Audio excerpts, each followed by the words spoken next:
আমার শেষ রাউন্ড। মঞ্চে এইরকম প্যানেল আপনার পাবেন না। দিলীপ ঘোষ রয়েছেন, কুণাল ঘোষ রয়েছেন, সৌম্য রয়েছেন, শতরূপ। ঘোষেদের সংখ্যা বেশি, হ্যাঁ ঘোষেদের সংখ্যা বেশি। শ্রমিক ভট্টাচার্য রয়েছেন, ব্রাত্য বোস রয়েছেন, ঘোষ সবাই রয়েছেন। আপনাদের কাছে আমরা খুলে দিলাম, আপনারা যা প্রশ্ন করার এদের করবেন। আমার দুই সহকর্মী প্রিয়াঙ্কা এবং তমশ্রী রয়েছে, আপনার কাছে যাবে, আপনারা প্রশ্ন করবেন, হাত তুলবেন, প্রশ্ন। গর্গ চট্টোপাধ্যায়। ভারতে দু ধরনের রাজ্য আছে। এক ধরনের রাজ্য ডাইরেক্ট ট্যাক্স, যেগুলো কেন্দ্রীয় ফাইন্যান্স কমিশন অনুযায়ী তারা নিট টাকা কেন্দ্রকে দেয়, অর্থাৎ কম ফেরত পায়, যেরকম পশ্চিমবঙ্গ, কেরল, তামিলনাড়ু, মহারাষ্ট্র ইত্যাদি। আর কিছু ধরনের রাজ্য আছে যারা কেন্দ্র থেকে টাকা পায়, মানে যত দেয় তার থেকে বেশি ফেরত পায়, যেরকম ইউপি, বিহার, রাজস্থান, মধ্যপ্রদেশ ইত্যাদি। 2026-এ আসন পুনর্বিন্যাস করার প্রতিশ্রুতি দিয়েছে ভারতীয় জনতা পার্টি। বর্তমানে পশ্চিমবঙ্গের আসন অনুপাত কেন্দ্রের মানে সর্বভারতীয় ক্ষেত্রে 42/543। এটাই কেন্দ্রে পশ্চিমবঙ্গের ক্ষমতা। তাহলে আমরা ট্যাক্স দিয়ে যাব, আর আমরা পপুলেশন কন্ট্রোল করেছি বলে আমাদের অনুপাত কমে যাবে, কারণ হিন্দি বলার রাজ্যগুলো পপুলেশন কন্ট্রোল করেনি। আমি জানতে চাই, বাংলা থেকে যারা বিজেপি থেকে নির্বাচিত হয়ে যাবেন তারা কি বাংলার পক্ষে দাঁড়াবেন নাকি ইউপি, বিহার, মধ্যপ্রদেশের পক্ষে দাঁড়াবেন? ধন্যবাদ। কে উত্তর দেবেন? দিলীপ দা। দেখুন, এটা তো কেউ একা বললে হবে না, একটা সর্বভারতীয় স্তরে একটা নীতি ঠিক হবে। জনসংখ্যা বলুন, আয়তন বলুন, সেই অনুযায়ী ডিলিমিটেশন হবে। মেনলি জনসংখ্যার উপরে হয়, ভোটার দেখে। তো সেই জন্য ঘাবড়াবার কোনো কারণ নেই। আর আমার মনে হয় আমাদের সিট তো বাড়া উচিত, বাড়বেও বটে। আর ট্যাক্স দেওয়ার ব্যাপারে আমার মনে হয় পশ্চিমবাংলা উৎপাদন না করে ইনকাম করে, মহারাষ্ট্র, গুজরাট উৎপাদন করে, এখানে সেল করে যে টাকাটা লাভ হয় সেটা কেন্দ্র নিয়ে যায়, সেই জন্য সেন্টার সেটা পেয়ে যায়। কিন্তু যারা উৎপাদন করে তারা ক্ষতিগ্রস্ত হয়, সেই অনুযায়ী লাভ পায় না। এটাও বিচার করা দরকার আছে। জনসংখ্যা নিয়ন্ত্রণ করা হয়েছে যেসব রাজ্যে, তাদের সিটের অনুপাত কমবে, বাড়বে না। পশ্চিমবঙ্গের সংখ্যায় বাড়তে পারে কিন্তু অনুপাতে কমবে। প্রসঙ্গটা অনুপাতের, সংখ্যার নয়। আমি তো জানি যে জনসংখ্যার উপরে ভোটার হয়, ভোটারের উপরে সংখ্যা হয়। আর আমাদের পশ্চিমবাংলায় তাই হয়েছে, ডিলিমিটেশন গতবারে হয়েছে। কলকাতায় সিট কমে গেল, মুর্শিদাবাদে সিট বেড়ে গেল। কিসের আধারে হয়েছে? এটা ইকোনমির আধারে হয়েছে কি নাকি জায়গার আধারে? জনসংখ্যার উপরে, ভোটারের উপরে হয়েছে। এটাই আধার হওয়া উচিত। বাকি যারা সমাজবিজ্ঞানী বা রাজনীতি চিন্তাভাবনা করেন তাদের অন্যান্য অনেক ফ্যাক্টর থাকে, সেটা ভেবে নিশ্চয়ই তার সঙ্গে যুক্ত হবে, কিন্তু এটাই মূল বিষয় হওয়া উচিত। জয়দীপ কুণ্ডু। আচ্ছা, ভোটার আমি, ভোটার তুমি। আমি সেরকম একজন পরিবেশ বন্যপ্রাণ নিয়ে কাজ করা ভোটার একটা প্রশ্ন করছি, যে প্রশ্নটার উত্তর আমি কোথাও পাচ্ছি না এই যে গোটা নির্বাচন প্রক্রিয়াটার মধ্যে। আজকে দিল্লির টেম্পারেচার 52 হয়েছে, দক্ষিণ ভারতের ব্যাঙ্গালোরে জল নিয়ে মারামারি হচ্ছে, আমাদের এখানে পরের পর সাইক্লোন আসছে, গোটা ভারতবর্ষে ক্লাইমেট নিয়ে একটা অস্থির অবস্থা। এই সময় দাঁড়িয়ে কোনো রাজনৈতিক দল কি ক্লাইমেট চেঞ্জকে একটা ন্যাশনাল এমার্জেন্সি হিসেবে দেখবে? এটাই আমার সবথেকে বড় প্রশ্ন, এবং প্রশ্নের উত্তর সবাইকে দিতে অনুরোধ করব। হ্যাঁ, সবাই দেবেন। বলতে পারি? জয়দীপদা, আপনি শুনে খুশি হবেন, সিপিআইএম তার ম্যানিফেস্টোতে আলাদা করে একটা চ্যাপ্টার রেখেছে এনভায়রনমেন্ট ইস্যুতে কী কী ইন্টারভেনশন দেশের সরকারের হওয়া উচিত, রাজ্যের সরকারগুলোর সঙ্গে যৌথভাবে। যে হতে পারে রাজ্যের সরকার যারা চালাবেন তারা দেশের সরকার অন্য কোনো দল চালাচ্ছেন, যাই পারমুটেশন কম্বিনেশন হোক না কেন, পরিষ্কারভাবে বন্যপ্রাণকে সংরক্ষণ করা, নতুন করে বনাঞ্চল তৈরি করা, জলাজমিকে সংরক্ষণ করা, এবং ক্লাইমেট চেঞ্জ, যেটাকে আপনি বললেন, ক্লাইমেট চেঞ্জকে একটা ন্যাশনাল এমার্জেন্সি হিসেবে ঘোষণা করা। আমাদের রাজ্যে আমরা বলতে পারি, সুন্দরবনকে নিয়ে বলা হচ্ছে কয়েক দশকের মধ্যে গোটা সুন্দরবন আর কিছু থাকবে না, জলের তলায় চলে যাবে। সুন্দরবনের মানুষ পৃথিবীর সবচেয়ে বড় ক্লাইমেট রিফিউজি হয়ে যাবেন। পরিষ্কার আমাদের পার্টির ম্যানিফেস্টোতে পরিষ্কার করে এই নিয়ে 1, 2, 3, 4 করে কি পলিসি আমরা চাই গ্রহণ করতে আমরা বলেছি, এবং আমরা চাই সমস্ত রাজনৈতিক দল এখানে একে অপরের সঙ্গে সহযোগিতা করে, আর 5টা প্রশ্নে যাই বৈরিতা থাক না কেন, এই প্রশ্নে একে অপরের সঙ্গে সহযোগিতা করে তারা যেন এগিয়ে আসে। সমীক্ষা বলেনি। জয়দীপ বাবুকে অসংখ্য ধন্যবাদ এরকম একটা প্রাসঙ্গিক প্রশ্ন তোলার জন্য, অত্যন্ত প্রাসঙ্গিক। আর ভাই শতরূপকেও ধন্যবাদ জানাচ্ছি, কারণ তাদের দল ম্যানিফেস্টোতে এটা খুব সুন্দরভাবে লিখেছে। তার নতুন সরকার এলে 4 তারিখের পরে আমরা খুব দায়িত্ব নিয়ে সিপিআইএম এর ম্যানিফেস্টোতে এই পরিবেশ সংক্রান্ত যে বিষয় আছে ওটা যাতে ইমপ্লিমেন্ট করা যায়, এবং বিষয়টা যাতে দলমত নির্বিশেষে সকলকে এক জায়গায় নিয়ে গিয়ে বিভাজনের ঊর্ধ্বে উঠে যাতে ওই ম্যানিফেস্টের লেখাগুলো পড়ে যেটা ইমপ্লিমেন্ট করা যায় তার জন্য আমরা অবশ্যই চেষ্টা করব। কুণালদা, দেখুন, অত্যন্ত গুরুত্বপূর্ণ বিষয় এবং যেসব ইস্যুগুলো সামনে আসে এইটা ঢাকা পড়ে যায়, যখন আমরা বিপদে পড়ি তখন সামনে আসে।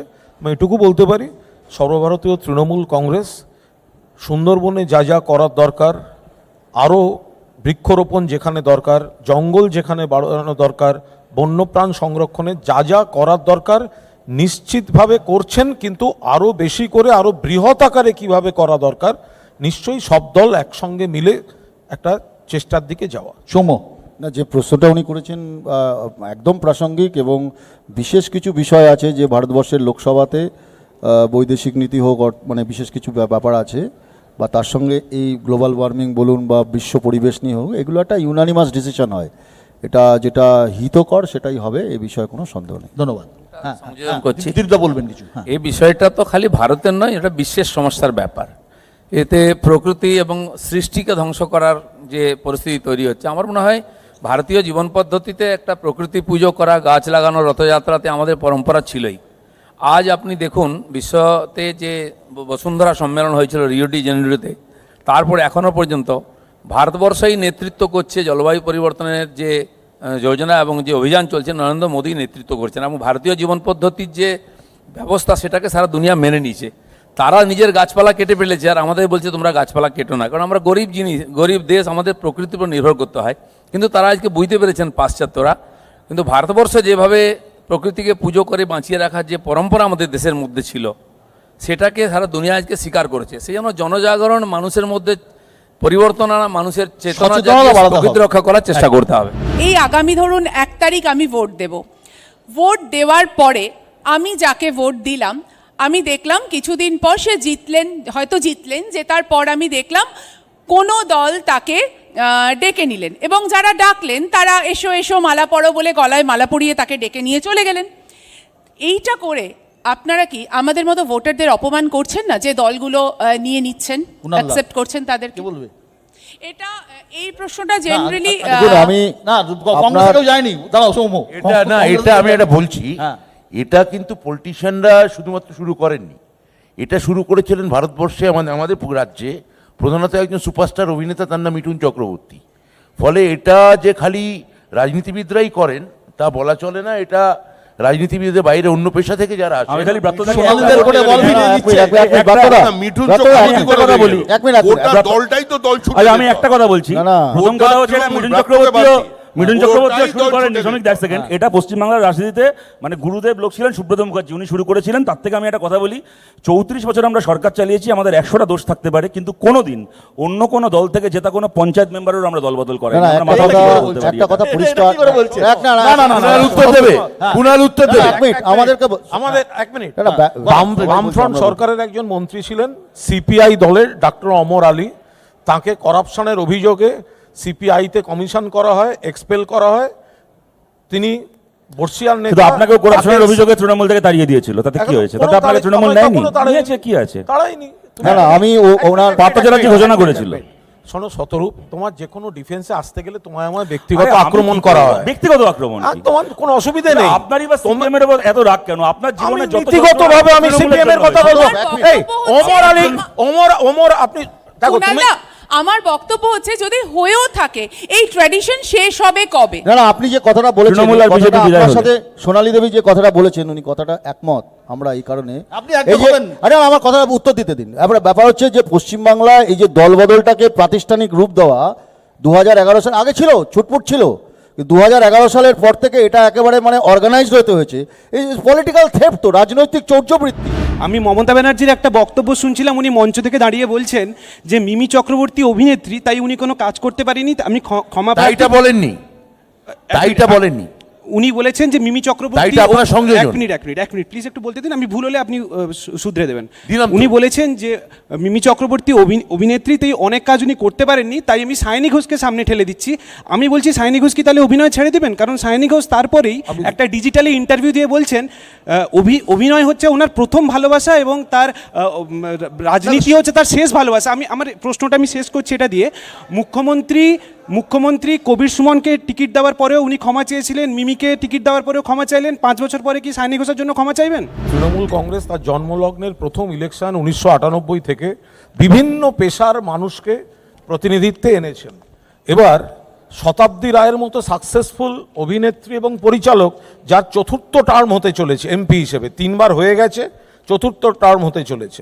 এরম আরও একাধিক অভিনেতা, অভিনেত্রী, চিকিৎসক, খেলোয়াড়, তাদের মধ্যে অনেকে ভালো কাজ করেছেন, আবার কয়েকজন সেইভাবে সাকসেসফুল হননি। তেমনি আবার হোল টাইমার রাজনীতিবিদ, তারা অনেকে ভালো এমপি হয়েছেন, আবার হোল টাইমার রাজনীতিবিদ হয়েও ভালো পারফর্ম করতে পারেননি।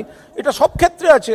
ফলে এরকম একজনকে বেছে নিয়ে সেটার উপর দাঁড়িয়ে প্রশ্নের কোনো প্রাসঙ্গিকতা আছে বলে মনে করি। এই ভোটার আমি ভোটার তুমি ভোট দিয়ে যাচ্ছে না থেকে আমি বলছি প্রাসঙ্গিক হবে এটা যে জীবন জীবিকা দিয়ে যাইছে না। আমরা যারা এই রাত পোহালে ভোট দেবো তাদের মধ্যে কয়েকটা খণ্ডচিত্র আমি যদি বলি, ধরুন যারা গৃহ পরিচারকের বা পরিচারিকার কাজ করেন তারা সকাল সকাল কাজ করে ওই বাবুর বাড়িতে কাজ করতে যাবেন, আর কিছু বাবু আছেন যারা অর্থনৈতিকভাবে অনেকটাই সক্ষম, তারা হয়তো ওই ভোটের দিনটা ছুটি হিসেবে নিজেকে মানে ছুটির আনন্দে মাতিয়ে দেবেন। কিন্তু দুজনে কিন্তু একই বাজারে বাজার করবেন। এই বাজারে কিন্তু দ্রব্যমূল্য বৃদ্ধি সেটা অসহনীয় জায়গায় আছে, এবং আজকের দিনে যারা রাজনৈতিক আলোচনা করছেন তাদের সবার কাছেই বলছি এই দ্রব্যমূল্য বৃদ্ধিটা হচ্ছে একটা চ্যালেঞ্জ, যেখানে কিন্তু এই প্রত্যেকটা বাড়ির লোকই বাজার করেন, গৃহপরিচারকও বা পরিচারিকাও যে বাজারে বাজার করেন, যে দামে আলু কেনেন, যে দামে রসুন কেনেন, সেই বাড়িতে যারা মানে গৃহপ্রভু আছেন তাদের ক্ষেত্রে সমান। সেই জায়গা থেকে দাঁড়িয়ে দ্রব্যমূল্য বৃদ্ধি এবং বেকারত্ব, যারা মেয়র রোডের ধারে বসেছিলেন বা যারা হতাশাগ্রস্ত হয়ে পড়েছেন, তাদের ক্ষেত্রে এই সরকারে যারাই থাকবেন এই চাকরি দেওয়ার জন্য সরকারের কি প্রবণতা থাকবে, আগামী প্রজন্ম তারা কি পাবে? কারণ এই 2014 থেকে আজকে দিন দেখতে দেখতে 2047-এ বিকশিত ভারত অনেকটা সময়, সেই 33 বছর 34 বছর। দিলীপ দা, কুণালদা, দিলীপ দা। না, আমি বলছি কি এটাই ওই এত বড় মানে সেই চার্লি চ্যাপলিনের গ্রেট ডিক্টেটর সিনেমা কথা মনে পড়ে যাচ্ছে। উত্তর হচ্ছে চেষ্টা করব। দিলীপ দা, দেখুন, দ্রব্যমূল্য বৃদ্ধি সমস্যা তো আজ নয়, স্বাধীনতার পর থেকে যখন থেকে সরকার হয়েছে তখন থেকে। হ্যাঁ, কখনো বাড়ে কখনো কমে, কিন্তু হিসাব বলছে দ্রব্যমূল্য বৃদ্ধি তার যে সেন্সেক্স ইদানিং কালের মধ্যে সারা বিশ্বে বা আগের সরকার ভারতবর্ষে তার চেয়ে কম অবস্থায় আছে এখন ভারতবর্ষে, যেটা ইন্ডেক্স। তো সেই জন্য পরিস্থিতির কারণে যুদ্ধ বা করোনা ইত্যাদির জন্য কিছু তো সমস্যা হয়েছে, এটা অস্বীকার করা যাবে না। সেজন্য কেন্দ্র সরকার বাড়ি বাড়িতে চাল ডালের ব্যবস্থা করছেন, অন্যান্য চিকিৎসা সুবিধা দিয়ে মানুষের কষ্ট কম করার চেষ্টা করছেন। পেট্রোল ডিজেলের দাম বাড়ছে, সবটা আমাদের হাতে নেই। অন্যান্য দেশে 50% বেড়েছে, আমাদের 20-25% বেড়েছে। তো সেটা সমস্যা চলতে থাকবে, সমাধানের চেষ্টাও চলতে থাকবে। না, এটা পুরোটা দিলীপ দা, আমি শ্রদ্ধা রেখে বলছি, ঠিক বললেন না। গত 13 বছরে রিটেল প্রাইস ইন্ডেক্স সব থেকে বেশি ভারতবর্ষে, এবং বিশ্বের বাজারে তেলের দাম যখন তলানিতে তখনও পেট্রোল ডিজেলের দাম বেড়ে চলেছে রাজ্যে এবং কেন্দ্রে, এবং গ্যাসের দামও বেড়েছে। ফলে এই প্রায় 35,000 কোটি টাকা রোজগার হয়েছে। আমি খালি সৌম্যদাকে মনে করিয়ে দিই ওনার পুরনো নেতার একটা স্টেটমেন্ট, প্রয়াত Rajiv Gandhi, price hike whatsoever it's an international phenomenon. বলতে হবে অয়েল বন্ডের কথা মনে আছে?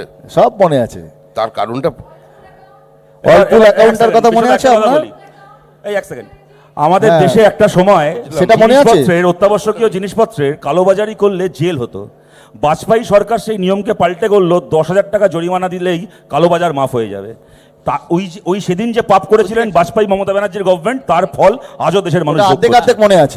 এখানে একটা জিনিস বলে দেওয়া উচিত, নিশ্চিতভাবে কেন্দ্রের 2013 থেকে তারপরে 14, 15, 16 যে পরিস্থিতি, তাতে দাম বাড়ছে। পাশাপাশি আপনি এটা খেয়াল করবেন যে পশ্চিমবঙ্গে, অন্তত পশ্চিমবঙ্গ সরকার একেবারে গরিব মানুষদের কথাও ভেবে প্রত্যেকটি ফ্যামিলিকে বিনামূল্যে খাদ্য, স্বাস্থ্য, শিক্ষা, কন্যাশ্রী থেকে সবুজ সাথী স্কুলের ইউনিফর্ম পর্যন্ত, সেখান থেকে লক্ষ্মীর ভাণ্ডার, সেখান থেকে কৃষক বন্ধু, প্রত্যেকটি স্টেজে যেখানে যেখানে এই আর্থিক চাপটা কাটানোর জন্য সাহায্যের দরকার, সেই জায়গাটা কিন্তু রাজ্য সরকার দিচ্ছে।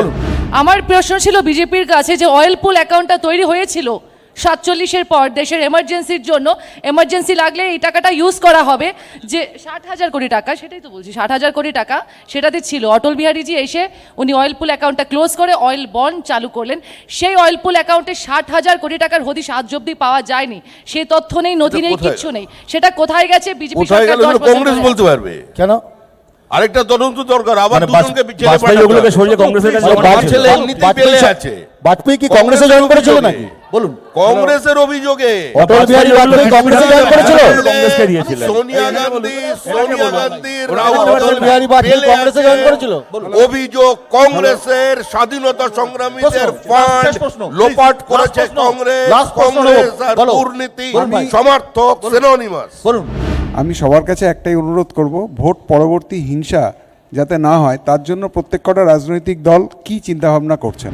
বাঘ আর হরিণের মধ্যে তো হরিণ তো শান্তি চাইবে, বাঘ হচ্ছে শাসক দল, সঙ্গে পুলিশ, নেতা 3,500 লোক নিয়ে বেরোয়। ওটা বলা হয়ে গেছে, বলা হয়ে গেছে। কি করবেন বলুন? বাংলার এই ধরনের কুণাল চায়, নির্বাচনী- কুণালের নেতারা চায়। নির্বাচনী যে সন্ত্রাস, এরম নয় যে আমরা কুণাল নিজেই আজকে সন্ত্রাসের হঠাৎ শিকার। শুনছি। একদম। এটা অতীতেও হয়েছে, কমানোর চেষ্টা হচ্ছে, বন্ধ হলে ভালো। চাকরি চুরি টুরিগুলো আজকে হঠাৎ শুনছি, এগুলো আগে শুনিনি। সমানে যদি দেখো, তুমি যদি ঠিক করো প্রশ্নকর্তাদের সময় কথা বলবে, উত্তরদাতাদের আপনি আবার সময় প্রশ্নকর্তা কথা হলেন বলবে, কবে? তাহলে তুমি ছোট ছেলে, আপনি তাহলে প্রশ্নকর্তা এতটা হচ্ছেন। বাচালতা ভালো নয়। না না, তো যাই হোক, ওই চাকরি তো চুরিটা এখন নতুন শুনছি। কথাটা চাকরি চুরি, বাম জমানায় প্রত্যেকটা না, কোনো চাকরি হোল চুরি হয়নি, টাইমারের বললে বাড়ি, হবে?